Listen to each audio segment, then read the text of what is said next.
Avanti by Lodhi, Jhalkari Bai कोरी, उदा देवी पासी, संत कबीरदास, संत रविदास और परम पूज्य जो बनते बैठे, इनको वंदना बोलते हुए, नमन करते हुए उपस्थित हमारे सभी नवयुवक पिता बुजुर्ग माताओं बहनों, मैं जो भी बोलूंगा ईश्वर की कृपा से बोलूंगा, इसलिए मैं पहले ही अपनी बात रखता हूं कि मैं जो बोलूंगा ईश्वर की कृपा से बोलूंगा, क्योंकि सब कुछ ईश्वर कराता है कि नहीं। और जब सब कुछ ईश्वर कराता है तो आसाराम बापू फिर क्यों जेल भेज दिए गए? भाई सब ईश्वर कराता है, और तो जो मैं बोलूंगा सब ईश्वर की कृपा से बोलूंगा। यहाँ बैठे हुए लोगों से मेरा निवेदन है कि बुरा मत मानना, क्योंकि मैं ईश्वर की कृपा से बोलूंगा। दूसरी बात, मैं आपके क्षेत्र में राजनीति करने नहीं आया, वोट लेना नहीं मुझे। तीसरी बात कि मैं आप लोगों को प्रवचन देने नहीं आया कि मैं प्रवचन दे करके आपको शिष्य बना ले, आप लोगों को शिष्य बना ले और पैसा ढूंढने लगे, तो भी करने ना आया। ना तो मैं वोट लेने आया और ना आपको चेला बनाने आया।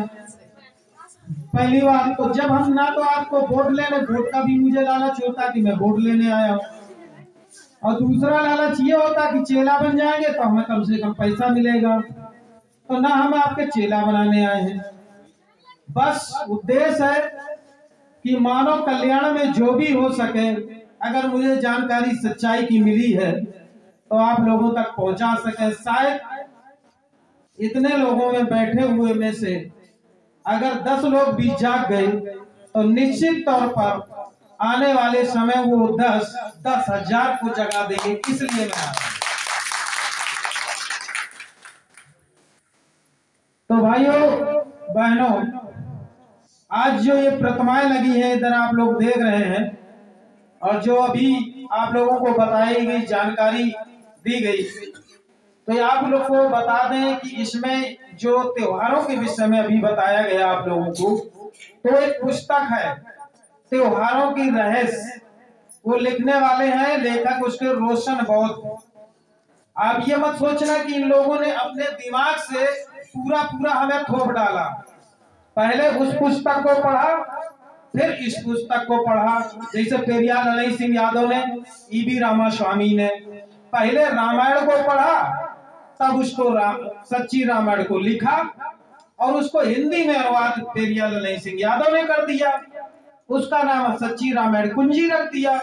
उन्होंने हाई कोर्ट में भी मुकदमा लड़ा और सुप्रीम कोर्ट में भी मुकदमा लड़ा, और सुप्रीम कोर्ट हाई कोर्ट में मुकदमा जीतने के बाद उनकी पुस्तकें बहाल हुई। समझ रहे हैं ना आप लोग? तो ये सब ईश्वर की कृपा इनके ऊपर भी, इनके अनुसार, मेरे अनुसार नहीं, कि ये कहते हैं कि सब ईश्वर की कृपा है। तो जो कुछ भाई ललई सिंह यादव ने भी किया तो ईश्वर की कृपा से किया, फिर तुम हाई कोर्ट सुप्रीम कोर्ट काहे गए? बताइए, मेरी बात बताइए। और अभी जैसे माननीय स्वामी प्रसाद मौर्य जी हैं, देखिए मैं राजनीति की बात नहीं करना चाहता, लेकिन सच्चाई इसलिए बोलता हूं कि जो वर्तमान की स्थिति चल रही है उसको भी समझना जरूरी है। माननीय स्वामी प्रसाद मौर्य जी हैं, तो वो बोलते हैं ढोल गमार शूद्र पशुनारी, ये सकल ताड़ना के अधिकारी। मतलब इसका मतलब होता है ढोल गमार शूद्र और पशु और नारी, जब तक इन्हें मारो ना तब तक ये सुधर के नहीं चलते। इसका तो अर्थ यही है ना भक्ति? बिल्कुल यही है। अब किसने लिखा? रामचरित मानस में। और रामचरित मानस किसने लिखी? तुलसी ने। अब तुलसी कौन जात कहते हैं ये आप लोग खोजिए, सबको पता। तो कहने का मतलब हमारा ये है, जिस चीज को आप पूछ रहे हो तो उसी में स्वामी प्रसाद मौर्य अभी, हम नहीं ये बात कर रहे हैं, ये स्वामी प्रसाद की बात, क्योंकि उनके ऊपर मुकदमा लग गए। तो हम सोच रहे हैं ऐसा ना हो कि हम स्वामी प्रसाद मौर्य की बात कर दें। हम क्यों नहीं कहें? हम इसमें चालाक हैं।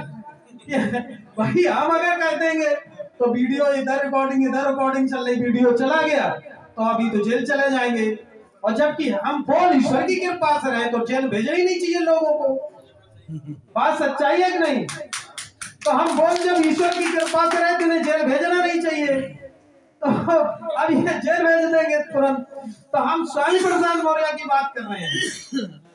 जिस चीज की आप लोग पूजा करते हो, भक्ति करते हो, उसी में हाई कोर्ट, सुप्रीम कोर्ट में पेरियार ललित सिंह यादव ने मुकदमा लड़े।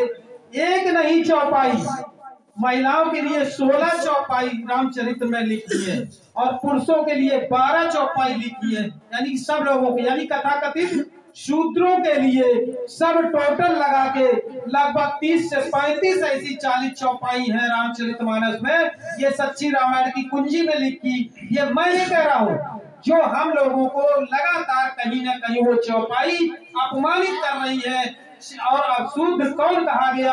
धोबी, चमार, अहिर, गड़िया, धानुष, प्रजापति, लोधी, जो भी 6743 जातियां हैं, 3 जातियों छोड़कर उनको शूद्र कहा गया। और शूद्र कौन होता है? जो पैरों से पैदा होता है। देखिए, हम इनकी बात करेंगे, हम अपनी तरफ से कुछ नहीं, इनकी लिखी बात करेंगे। इनकी किताबों में लिखा कि मुंह से पैदा ब्राह्मण, भुजाओं से पैदा क्षत्रिय, और नाभि से पैदा वैश्य, और पैरों से पैदा शूद्र। और जो कि हम लोग सब लोग बैठे हैं, और शूद्र का काम क्या होता है? सेवा करना, सिर्फ इन लोगों की सेवा करना, यही तो लिखा गया। अच्छा भाई, सच्ची बात बताओ, ये सनातन धर्म में, हिंदू धर्म में कथाकथित, मैंने कह रहा हूं क्योंकि किसी भी किताब में, पुराण में लिखा ही नहीं, इनके पुराण में कहीं भी हिंदू धर्म लिखा नहीं। ये मैं नहीं कह रहा हूं, किताबें उठा के देख लीजिए। और ये मौर्य जी भी कहते हैं, हम ये मौर्य जी भी कहते हैं, और ये सत्य भी है। हम देखिए वो बात कहेंगे आप लोगों से जो तर्क में उतरे। पहले इधर देखिए, फिर आप तुम सोचो कि ये भगवानों की बुराई करने चले आए, देवी देवताओं की बुराई करने। हम किसी की बुराई, हमने तो ईश्वर की भी बुराई नहीं करी। हम तो कहते जो मैं बोल रहा हूँ ईश्वर की कृपा से बोल रहा हूँ, सीधी बात है। तो ये मैं ये कहना चाहता हूं कि सिर्फ तुलना जो मैं बता रहा हूं, उस तुलना को आप करिएगा, मानिए नहीं। जानना और मानना दो चीजें। भाई आज यहाँ पे पेरियार ललित सिंह की प्रतिमा लगी, बाबा साहब अम्बेडकर ने 22 प्रतिज्ञाएं, 22 प्रतिज्ञाओं में कहा ब्रह्मा विष्णु को मैं ईश्वर नहीं मानूंगा, मैं रामकृष्ण की कभी पूजा नहीं करूंगा। ये 22 प्रतिज्ञाओं में बाबा साहब ने कहा, मैं नहीं कह रहा हूं, मैं तो वैसे ही नहीं मानता हूं इन चीज को। ईश्वर, आत्मा, परमात्मा, भाग, भगवान, स्वर्ग, नरक, इनको तो मैं मानता ही नहीं।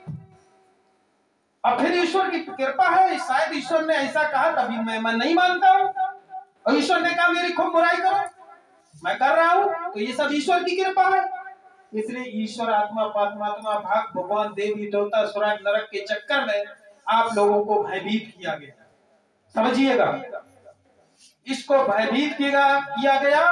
और स्वर्ग और नरक, भाग, भगवान, देवी देवता और ईश्वर, इन पे आप लोगों को भयभीत किया गया और हमारा जीवन नरक बना दिया। एक कष्ट होता है। और ये किसने बताया? अब रखा होगा कि गोपी जी प्रतिमा रखी, यहाँ पे अशोक की रखी है, जो तो फुले बाबा साहब अम्बेडकर, पेरियार साहब की। ये सबसे पहले किसने बताया?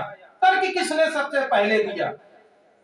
भाई वैदिक काल था। जैसे धर्म कहते हैं हिंदू, हिंदू कोई भी धर्म नहीं, मैं ये नहीं कहता हूं, लेकिन धर्म नहीं। अगर आप इसको दूसरे शब्दों में देखेंगे, ये असभ्य है हिंदू। अब जब हिंदू धर्म में आप भी पैदा हुए, हिंदू धर्म में हम भी पैदा हुए, तो फिर मुझे दिक्कत क्या? मुझे क्यों दिक्कत, आप लोगों को नहीं दिक्कत? सही बात, बहुत अच्छा। समझिएगा, बहुत ये पते की बात है। हम अपनी पीड़ा को, दर्द को आप लोगों के सामने रख रहे हैं। अगर आपको भी दर्द पीड़ा आए तो इस चीज को जरूर समझिए। हिंदू के नाम से हमारा शोषण, और देवी देवता भाग भगवान के नाम से हमारा शोषण, हर जगह शोषण। और शोषण कौन कर रहा है? सिर्फ एक जात विशेष के लोग करते हैं, जो इस भारत में मात्र 3.5% के लोग हैं।